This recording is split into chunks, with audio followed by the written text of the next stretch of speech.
iso ya kok tekel ya apa salahku ning diluputku wong sing rasa piro kaya aku iki masalah asmara mung kepakian loro tinggal alasan ra cetha mergo ngabauti tresno anyarmu sing liya Gusti tulung paringono ati sing kuat kanggo ngadepi asmara ugal-ugalan tipe wayah mangsa udan teko wayah mangsa udan teko adem tuturingan loro durung siap nampa kenyataan kowe pisan ning wong liya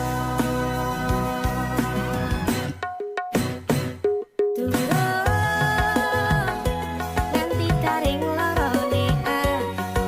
wis mau tambahi kenyataan ngadepi siramu saiki pisan ning wong liya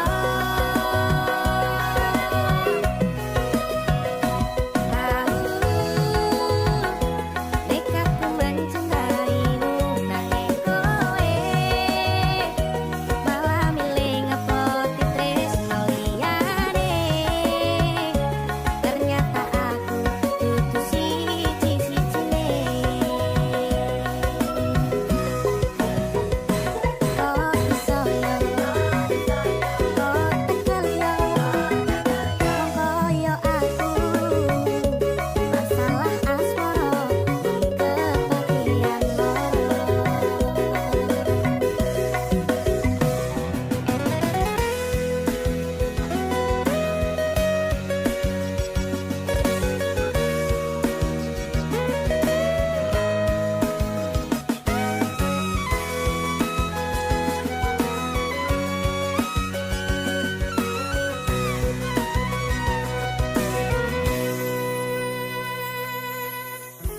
tipe wayah mangsa udan teko